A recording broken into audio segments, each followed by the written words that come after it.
नमस्कार दोस्तों, आप सबका स्वागत है आपके अपने चैनल गवर्नमेंट एग्जाम स्टडी में। दोस्तों, जैसा कि आपको दिख रहा होगा, यहाँ पर हम लोग इंडियन ज्योग्राफी यानी कि भारत भूगोल के अंतर्गत आज नदियों के बारे में पढ़ने जा रहे हैं, जो कि आपको पता है पेट की दृष्टि से बहुत ही महत्वपूर्ण टॉपिक है। इसके पहले हमने ज्योग्राफी में आपको पता है भारत का भौगोलिक जो चित्र है वो पढ़ा था। अगर आपने वो वीडियो नहीं देखी है तो उसको ज़रूर देख लीजिएगा। आज हम दोस्तों वीडियो को शुरू करने से पहले आपसे कुछ प्रश्न पूछेंगे, क्योंकि अंत में इस पूरे टॉपिक को पढ़ने के बाद आपको वही क्वेश्चंस में अंत में करवाऊंगी। पहला क्वेश्चन आपका है, किस स्थान पर अलकनंदा तथा भगीरथी का संगम होता है? अगर आपको आंसर पता है तो बहुत बढ़िया बात है। दूसरा आपसे पूछूंगी कि किस नदी को खून की नदी बोला जाता है? तीसरा इसी प्रकार एक क्वेश्चन पूछूंगी आपसे कि कौन सी नदी, आपको ऑप्शन दिया होगा, और कौन सी नदी आप बताएंगे कि यमुना से नहीं मिलती है। सोन, बेतवा, केन, कौन सी नदी है जो नहीं मिलती है? अगर इन सभी के आपको प्रश्न के उत्तर आते हैं तो बहुत अच्छी बात है। इससे भी अच्छे क्वेश्चंस आपके कंप्लीट हो जाएंगे इस वीडियो में आज। तो बिना विलंब किए शुरू कर लेते हैं। देखिए दोस्तों, दिख रही होंगी आपको, भारत की नदियाँ दो होती हैं। दो मतलब दो टाइप की मेन कैटेगरी है, डिवीजन है रिवर्स का। एक आपकी हिमालयी अपवाह तंत्र है, यानी कि हिमालयन रिवर, ये वो नदियाँ होती हैं जो हिमालय से निकलती हैं। दूसरी आपकी है प्रायद्वीपीय अपवाह तंत्र, यानी कि पेनिनसुलर रिवर, ये आपकी हिमालय से नहीं निकलती हैं। इन दोनों अगर रिवर की बात करें दोस्तों, तो ये वाली जो रिवर है, हिमालय वाली आपकी रिवर, ये पेरिनियल होती है, यानी कि कभी भी नॉन पेरिनियल होती हैं। ये आपकी कभी भी नहीं सूखती हैं, क्योंकि ये सारी नदियाँ हिमालय से निकलती हैं। तो आपको पता है कैसे निकलती हैं? हिम नदों से। बर्फ़ जो होती है, ग्लेशियर्स जो होती है, पिघल पिघल के आती रहती है। तो ये वाली नदियाँ कभी नहीं सूखती हैं, ठीक है। इनमें हमेशा पूरे 12 महीने पानी रहता है। लेकिन प्रायद्वीपीय जो होती हैं, पेनिनसुलर जो होती हैं, ये हिमालय से नहीं निकलती हैं। तो इनमें से कुछ कभी कभी पानी कम हो जाता है या सूख भी जाती हैं, ठीक है। उदाहरण के लिए देख लीजिए, सिंधु, गंगा, ब्रह्मपुत्र, ये तीन आपकी कौन सा सिस्टम है? ये तीनों आपका सिस्टम जो है वो हिमालयी नदियों का है, हिमालय से आती हैं। और बाकी आपकी जो नदियाँ मैंने लिखी हैं, नर्मदा, ताप्ती, महानदी, गोदावरी, कृष्णा, कावेरी, ये सब क्या है? ये सब आपकी प्रायद्वीपीय अपवाह तंत्र की नदियां हैं। अब हम लोग आज इस वीडियो में पहले शुरू कर लेते हैं दोस्तों, हिमालयी अपवाह तंत्र। कुछ लोग कहेंगे कि मैम आज वीडियो से नहीं पढ़ा रही, क्योंकि आज थोड़ा लेंदी चीज़ें थी, अगर मैं वहाँ लिख के पढ़ाती तो बहुत लंबी वीडियो हो जाएगी। चलिए, सिंधु नदी। सिंधु नदी दोस्तों, यानी कि इसको आप इंग्लिश में इंडस बोलते हैं, इंडस रिवर। सिंध नदी क्या है दोस्तों? आपकी तीन देशों से होकर गुजरती है। कौन कौन से? चाइना, यानी कि चीन, भारत और पाकिस्तान, तीन देशों से आपकी सिंधु नदी गुजरती है। उद्गम अगर पूछा जाए तो आप बताएंगे चीन के पास तिब्बत है, मानसरोवर झील से, वहां से निकलती है। सिंधु नदी कहाँ से निकलती है? यानी कि सिंधु नदी भारत के बाहर से निकलती है। इसका उद्गम भारत के बाहर से होता है। तिब्बत के पास कहाँ से? मानसरोवर झील से। भारत में एंटर जब करती तो कहाँ से करती है? भारत में ये लद्दाख के पास दमचोक है, वहां से सिंधु नदी प्रवेश करती है, ठीक है। भारत में लद्दाख के पास दमचोक है, वहां से सिंधु नदी प्रवेश करती है। अभी मैं पढ़ा लूँ, फिर आपको यही फिगर दिख जाएगा। आगे देख लीजिए, लेह शहर सिंधु नदी के दाएं तट पर स्थित है। ये क्यों बता रही? क्योंकि ये प्रश्न कई बार पूछा गया है कि लेह शहर सिंधु नदी के किस तट पर स्थित है, दाएं, बाएं, उत्तरी, किस तरफ है? तो आप बताएंगे दाएं तट पर स्थित है, ठीक है। जो सिंधु नदी है उसकी 5 प्रमुख सहायक नदियां हैं। कौन कौन सी?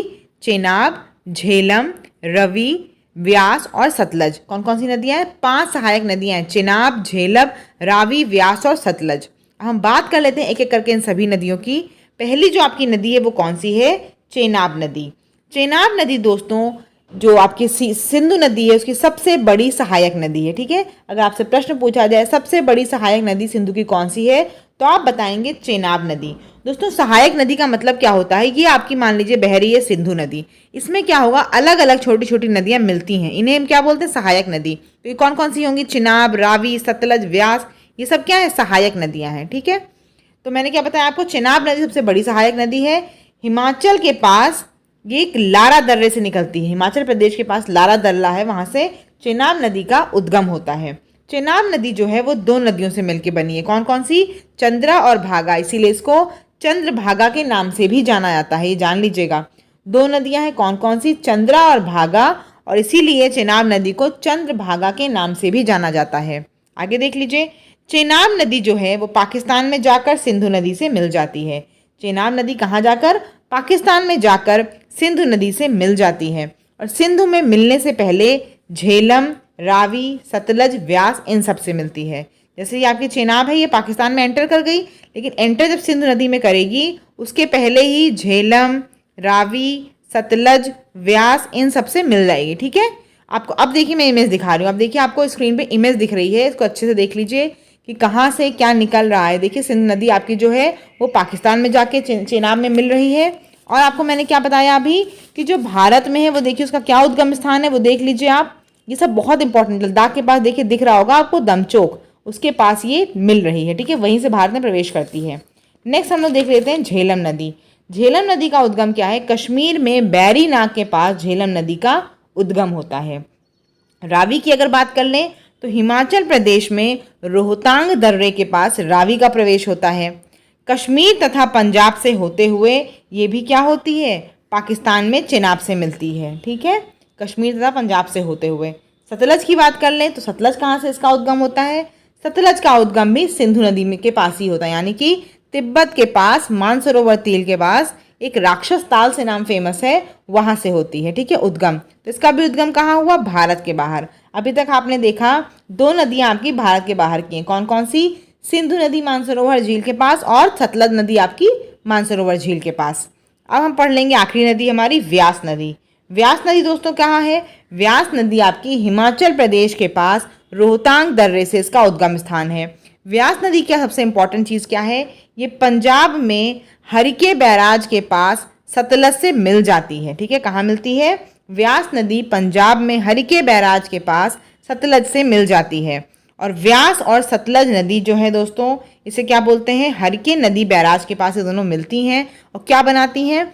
सबसे लंबा नहर जो है आपका इंडिया का वो कौन सा है? इंदिरा गांधी कैनाल या इंदिरा गांधी नहर। वो कहाँ पूछा जाए? इंदिरा गांधी नहर में कौन कौन सी नदियाँ मिलती हैं तो आप बताएंगे ब्याज और सतलज नदी। व्यास और सतलज नदी आपकी इंदिरा गांधी नहर में बह रही है। ठीक है, हरिका बैराज के पास। अब अगर आपसे पूछूं मैं कि ये जो इंदिरा गांधी नहर है, इंदिरा गांधी कैनाल है, वो किस किस आपके राज्यों से गुजरती है? तो पंजाब, राजस्थान और गुजरात। सबसे ज़्यादा जो पोर्शन है वो इसका कहाँ है? इंदिरा गांधी कैनाल का राजस्थान में है। ठीक है, पंजाब, राजस्थान और गुजरात से गुजरती है। आगे देख लीजिए, आपने देखा कि सारी नदियां जो है वो इंडिया से निकल के क्या हो रही? पाकिस्तान से गुजर रही हैं। तो इसलिए आप एक सिंधु जल समझौता हुआ, क्यों हुआ? कि ऐसा ना हो कभी लड़ाई हो या कुछ दुश्मनी के चक्कर में भारत या पाकिस्तान में से कोई पानी ना रोक सके। इसकी वजह से क्या हुआ? एक सिंधु जल समझौता हुआ 1960 में। एक सिंधु जल समझौता हुआ जिसमें क्या हुआ दोस्तों? तीन पूर्वी नदियां जो थीं, तीन पूर्वी नदियां कौन कौन सी? व्यास, रावी और सतलज। इनका कंट्रोल किसको दे दिया गया? भारत को दे दिया गया। और तीन पश्चिमी नदियां कौन कौन सी? सिंधु, चिनाब और झेलम। इनका कंट्रोल पाकिस्तान को दे दिया गया। समझ में आया सिंधु जल समझौता क्यों करा गया था? पानी की कैसा ना हो कभी दुश्मनी हो तो कोई पानी को रोक ना सके, इसलिए तीन पूर्वी नदियों को भारत को दे दिया गया और तीन पश्चिमी नदियों को पाकिस्तान को दे दिया गया। और कभी समझौता हुआ? 1960 में। नेक्स्ट देख लेते हैं हम लोग। गंगा नदी जो है दोस्तों वो क्या है? सबसे लंबी नदी है। सबसे लंबी नदी कौन सी है भारत में? गंगा नदी। आधे से ज़्यादा पोर्शन इसका भारत में है और थोड़ा सा पोर्शन जो है वो कहाँ पे है? बांग्लादेश में है। अब हम समझ लेते हैं इसमें। गंगा नदी की देखिए सहायक नदियाँ बहुत हैं दोस्तों। यहाँ पे मैंने जो फिगर बनाया, थोड़ा सा फिगर को देख लेते हैं। देखिए मैंने आपको दिखाया है, एक आपकी ये नदी आ रही है इधर से, कौन सी आ रही है? अलकनंदा। अलकनंदा और भागीरथी जहाँ पर जुड़ती है उसे क्या बोलते हैं? देवप्रयाग बोलते हैं। क्या बोलते हैं? देवप्रयाग। भागीरथी और अलकनंदा ये गंगा नदी बन रही है, कहाँ मिलती है? आकर देवप्रयाग में। उसके बाद ही गंगा नदी के रूप में बहने लग जाती है।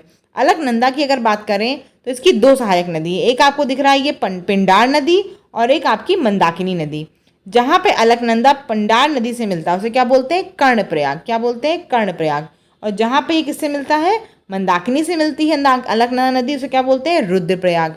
ये इंपॉर्टेंट है क्योंकि क्वेश्चन में सीधे पूछा जाता है कि रुद्रप्रयाग में किन किन नदियों का मिलन होता है। तो आपको ऑप्शन दिए रहेंगे लेकिन आपको पता होना चाहिए कौन कौन सी नदियाँ मिलती हैं रुद्रप्रयाग में। देखिए अलकनंदा और कौन कौन सी मिलती है दोस्तों बताइए? अलकनंदा और मंदाकिनी। अलकनंदा और आपकी मंदाकिनी मिलती है रुद्रप्रयाग में। ठीक है, इसी तरह का पूछा जाए आपसे बद्रीनाथ किस नदी पे है? तो बद्रीनाथ आपका अलकनंदा नदी पे है। और केदारनाथ कहाँ पर स्थित है? केदारनाथ आपका मंदाकिनी नदी पर स्थित है। ठीक है, चलिए अब देखिए जो गंगा है इसका क्या है, कहाँ से कहाँ तक जाती है। उत्तराखंड से निकली गंगा आपकी, फिर कहाँ तक गई, उत्तर प्रदेश में, बिहार में, और फाइनली पश्चिम बंगाल से निकलकर कहाँ चली जाती है, बंगाल की खाड़ी में। पश्चिम बंगाल से निकलते हुए बांग्लादेश में जाती है और फिर बांग्लादेश से कहाँ जाती है, ये बंगाल की खाड़ी में चली जाती है।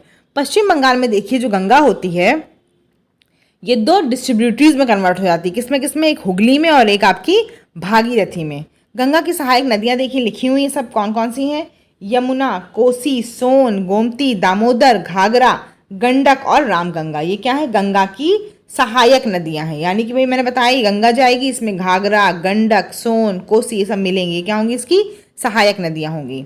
आगे देख लेते हैं। गंगा को बांग्लादेश में पद्मा के नाम से जाना जाता है, ब्रह्मपुत्र को बांग्लादेश में जमुना के नाम से जाना जाता है, और पद्मा और जमुना मिलकर क्या बनाती हैं दोस्तों, मेघना। और ये मेघना ही जो है वो आपका कहाँ जाता है, बंगाल की खाड़ी में गिर जाता है। इंडिया का मैप कुछ इस तरह से है, आपको पता है मैं मैप बहुत गंदा बनाती हूँ। देखिए इंडिया का मैप आपका कुछ इस तरह से है ना, ऐसे करके आपका मैप। ये क्या है यहाँ पे, बंगाल की खाड़ी। तो जो गंगा नदी आती है बांग्लादेश से होते हुए क्या होती है, बंगाल की खाड़ी में गिर जाती है। पद्मा और जमुना मेघना बोलते हैं। आगे देखिए यमुना नदी की बात करते हैं। तो गंगा नदी की सबसे बड़ी सहायक नदी कौन सी है, यमुना नदी है। इसका उद्गम कहाँ से होता है, उत्तराखंड के बंदरपूछ यानी कि यमुनोत्री ग्लेशियर से होता है। इसकी सहायक नदी कौन कौन सी, यमुना नदी की चंबल, बेतवा और केन। सहायक नदियाँ जरूर सबकी याद करेगा, इसीलिए मैं ऐसे आपको पढ़ा रही हूँ कि आपको लिखने में आसानी और फटाफट लिखते हुए चलें। यमुना नदी की सहायक नदी कौन सी है, चंबल, बेतवा, केन। और अगर आपको इसका PDF चाहिए तो आप मेरे टेलीग्राम लिंक पे जुड़ जाइए, वहाँ मैं आपको इसका PDF प्रोवाइड कर दूंगी। आगे देख लीजिए उसके बाद उत्तराखंड, हरियाणा, दिल्ली, उत्तर प्रदेश, और कहाँ जाती है, इसका जो सरफेस एरिया यमुना नदी का कहाँ से, उत्तराखंड से निकलती है बंदरपूछ से, हरियाणा में, दिल्ली में, और फिर उत्तर प्रदेश के प्रयागराज में क्या होता है, संगम होता है ना, वहाँ पे गंगा नदी से मिल जाती है। यमुना नदी का अगर प्राचीन नाम पूछा जाए तो आप क्या बताओगे, कालिंदी। ठीक है, नेक्स्ट देख लेते हैं चंबल नदी। चंबल नदी का उद्गम कहाँ से है, मध्य प्रदेश में इंदौर से है। वहाँ पे एक जनापाव पर्वत है, वहाँ से ये निकलती है चंबल नदी। राजस्थान से लेकर उत्तर प्रदेश के इटावा में यमुना नदी से मिल जाती है। ये क्या है, चंबल नदी यमुना नदी की सहायक नदी है। तो अगर पूछा जाए कि चंबल कहाँ पर मिलती हुई है उससे, यमुना नदी से, तो आप बताएंगे चंबल जो है वो उत्तर प्रदेश में इटावा के पास यमुना नदी से मिल जाती है। इसी तरह अगर हम बेतवा नदी की बात करें तो बेतवा नदी आपकी कहाँ पे है, मध्य प्रदेश भोपाल से निकलती है। और ये कहाँ मिलती है, ये भी उत्तर प्रदेश में हमीरपुर के पास यमुना नदी से मिलती है। यानी कि आपने देखा चंबल और बेतवा दोनों उत्तर प्रदेश में यमुना नदी से मिल रहे हैं। सांची जो है वो आपका कहाँ है, बेतवा नदी के किनारे। सांची स्तूप किसने बनवाया था, अशोक ने बनवाया था। तो सांची जो है वो कहाँ पे स्थापित है, बेतवा नदी के किनारे है। आगे देख लीजिए कोसी नदी। कोसी नदी नेपाल में हिमालय से निकलती है और ये लगातार मार्ग बदलती है। अपने बार बार मार्ग बदलने की वजह से क्या बोलते हैं, इसे बिहार का शोक बोलते हैं। तो बिहार का शोक किस नदी को बोला जाता है, कोसी नदी को। और बिहार के पास ही ये कोसी नदी क्या होती है, गंगा नदी से मिल जाती है। बिहार के पास कोसी नदी गंगा नदी से मिल जाती है। हम बात कर लें दामोदर नदी की, तो झारखंड के छोटा नागपुर पठार से ये हुगली नदी में मिल जाती है। ठीक है, दामोदर नदी आपकी झारखंड के छोटा नागपुर पठार से निकलती है। और हुगली नदी मैंने बताया था ना अभी कि बांग्लादेश सॉरी पश्चिम बंगाल में आपकी जो नदी होती है गंगा नदी, वो दो में कन्वर्ट होती है, एक हुगली और एक भागीरथी में। तो ये दामोदर नदी क्या है, हुगली नदी में मिलती है। दामोदर के दो नाम होते हैं, कई बार पूछा जाता है प्रश्न में। बंगाल का अभिशाप किसे कहा जाता है, वो भी दामोदर नदी को कहा जाता है। और जैविक मरुस्थल यानी कि बायोलॉजिकल रिजर्व जो हो गई है नदी, किसकी वजह से, पॉल्यूशन या प्रदूषण की वजह से, वो कौन सी है, दामोदर नदी। जैविक मरुस्थल बन गई है वो। आगे देख लीजिए इसके बाद गोमती नदी। गोमती नदी सबसे इंपॉर्टेंट चीज़ दोस्तों जो है वो क्या है कि ये उत्तर प्रदेश के पीलीभीत में स्थित है। गोमत ताल, फुलहर झील भी बोलते हैं उसको, वहाँ से निकलती है। ये गंगा की एकमात्र सहायक नदी है जिसका उद्गम क्या है, मैदान है। बाकी सभी नदियाँ आप देख रहे हैं, यमुना देखा, चंबल देखा, सब देखा किसी ना किसी पहाड़ी से निकल रही है। लेकिन गोमती नदी कहाँ से निकली, गोमती नदी मैदान से निकलती है। तो अगर आपसे पूछा जाए गंगा की कौन सी सहायक नदी है जिसका उद्गम मैदान में होता है, जो मैदान से निकलती है, तो आप क्या बताएंगे, गोमती नदी। ठीक है, सोन नदी। सोन नदी कहाँ है दोस्तों, सोन नदी मध्य प्रदेश के अमरकंटक से निकलती है। और ये क्या है, ये भी यूपी के पटना के निकट गंगा में मिल जाती है। तो ये सब ध्यान रखिए, क्वेश्चन यही आते हैं और कुछ नहीं आएगा। क्वेश्चन में सीधे ही पूछा जाएगा कि सोन नदी गंगा में कहाँ मिल पाती है, तो आप बताएंगे बिहार या पटना, जो भी ऑप्शन होता वहाँ मिलती है। अब एक और चीज़ देख लेते हैं, कैमूर की पहाड़ियाँ होती हैं। कैमूर की पहाड़ियाँ क्या होती हैं दोस्तों? सोन नदी और यमुना नदी के मध्य किसका काम करती हैं? जल विभाजन का कार्य। यहाँ पे ये पहाड़ियाँ हैं कैमूर नदी की, और एक तरफ सोन नदी है और एक तरफ आपकी यमुना नदी है। वाटर डिवाइड का काम करती हैं कैमूर की पहाड़ियाँ। नेक्स्ट देख लीजिए, आपको मैं ये फिगर दिखा रही हूँ, ये बहुत इंपॉर्टेंट है। कई बार क्वेश्चन पूछा जाता है कि कौन सी नदी गंगा में दाएं तट से मिलती है और कौन सी नदी गंगा में बाएं तट से मिलती है।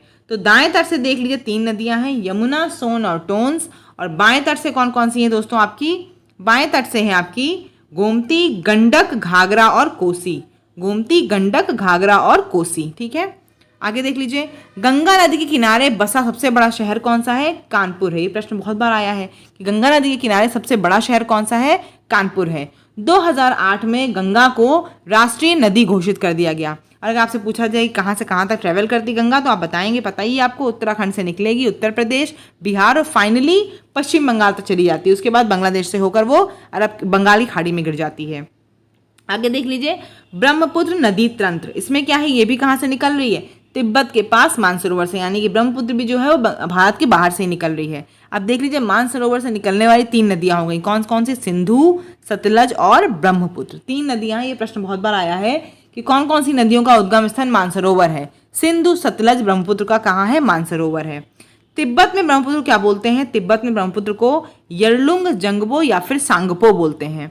अगर भारत में बात करें तो भारत में जो ब्रह्मपुत्र का प्रवेश होता है वो कहाँ से होता है? असम से होता है।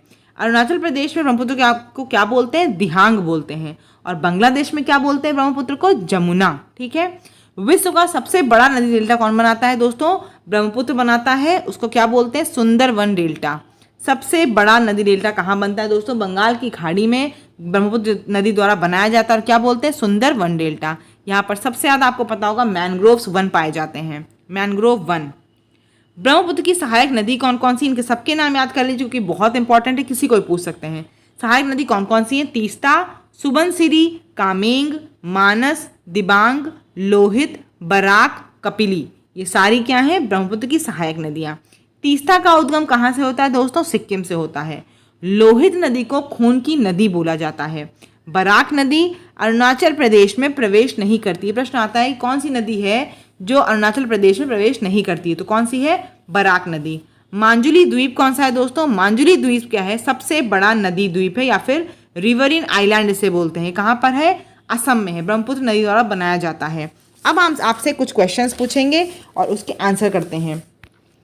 पहला प्रश्न है आपका, कौन सी श्रेणी यमुना और सोन के मध्य जल विभाजक का कार्य करती है? तो कौन सी करती है? कैमूर। अगला प्रश्न है, बांग्लादेश में गंगा को किस नाम से जाना जाता है? तो किस नाम से जाना जाता है? पद्मा के नाम से। सुंदरबन डेल्टा का निर्माण करने वाली नदियां हैं, कौन सी इसमें सुंदरबन डेल्टा का निर्माण करती हैं दोस्तों? गंगा और ब्रह्मपुत्र। नेक्स्ट है, किस स्थान पर अलकनंदा तथा भागीरथी का संगम होता है? तो किस स्थान पर होता है? मैंने आपको सब बताया, कर्णप्रयाग, रुद्रप्रयाग सब बताया। अगर नहीं याद है तो फिर से वीडियो को देख लीजिए। किस स्थान पर होता है इनका संगम? अलकनंदा और भागीरथी का देवप्रयाग। ये बहुत इंपॉर्टेंट है, पता नहीं कितनी परीक्षाओं में पूछा गया है। कौन सी नदी यमुना से नहीं मिलती? तो कौन सी नहीं मिलती है? सोन नहीं मिलती है। गंगा नदी की एकमात्र सहायक नदी जिसका उद्गम मैदान है, कौन सी है? गोमती। ब्रह्मपुत्र नदी तिब्बत में किस नाम से जानी जाती है? तो सांगपो। कौन सी नदी रिफ्ट वैली से प्रवाहित होती है? कौन सी होती है? तापी। ठीक है। कालिंदी नदी का दूसरा नाम कौन सा है? कालिंदी नदी का दूसरा नाम दोस्तों यमुना है। और गंगा नदी के किनारे सबसे बड़ा शहर कौन सा है? कानपुर है। तो आज की क्लास के लिए इतना ही। कल हम लोग जब क्लास करेंगे दोस्तों तो प्रायद्वीप नदियाँ पढ़ेंगे, और उसके बाद मैं ये कोशिश करूँगी कि अब आपको सिर्फ और सिर्फ ज़्यादा से ज़्यादा प्रैक्टिस सेट कराए जाएँ। आपको कैसी लगी वीडियो ज़रूर बताइएगा, और आपको ये भी समझ बताइएगा मुझे कि बोर्ड से ज़्यादा ये इफेक्टिव मेथड अगर लगे तो मैं ऐसे ही आपको ज़्यादा से ज़्यादा चीज़ें पढ़ा दूँ। धन्यवाद। अगर चैनल पर नए हो चैनल को सब्सक्राइब करना बिल्कुल भी ना भूलिए।